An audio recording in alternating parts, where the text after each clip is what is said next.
I really enjoyed A Christmas Village. This was released in 2018. It's directed by Justin G. Dyck and written by Keith Cooper. And this stars Madeline Leon as Piper and Neil Paterson as Tim. And I wasn't sure how I'd feel about it to begin with because Piper is not very likable for the first, let's say, 15 minutes of the film. But actually, once the main narrative gets started, I really enjoyed it.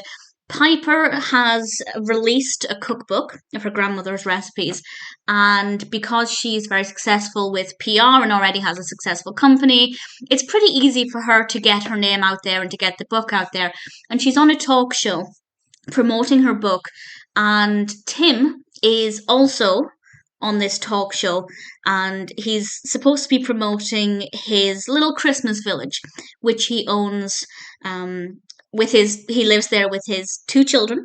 He's a single father, and the business isn't exactly doing very well. And Piper gets some bad news about her book. Somebody is basically claiming that she stole the recipes, and she decides, in the spur of the moment, on air, to say that she's going to help Tim with his Christmas village. And of course, because she said this to turn the negative attention into positive attention on her, she kind of has to follow through with it. And the film is all about her helping Tim bring this Christmas village back to life while also dealing with this potential lawsuit. And both of those narratives I really enjoyed. I was really curious to find out what would happen with the lawsuit because while Piper wasn't necessarily a very likable character to begin with, I always believed her. I never for one second thought that she'd stolen the recipes. So I was keen to see what would happen, or if she hadn't stolen them, why would this person be claiming this? And I really enjoyed how that developed. I think everything made a lot of sense. I won't say what happened, but at no point did I feel like it was far-fetched or a bit ludicrous. Really enjoyed it. Because they're trying to revive this Christmas village, that means we do get a lot of Christmas. It's a very, very festive film, and that part of it I really thoroughly enjoyed. The relationship between Piper and Tim, I think, feels very natural, feels very realistic.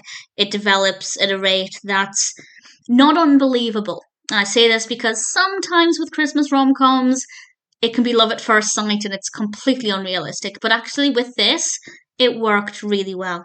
We have an adorable dog. The dog has an interesting role. The dog is kind of forced onto Piper.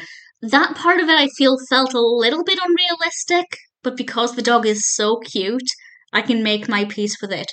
And actually, it's quite a funny film. Now, it's a rom-com, one would expect there to be comedy, but I don't usually laugh out loud at Christmas rom-coms. There are a couple of exceptions.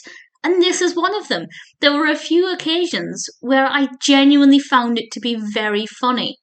And it really tickled me. I won't spoil it by giving away the really funny moments because I do recommend the film. But I had a lot of fun with this.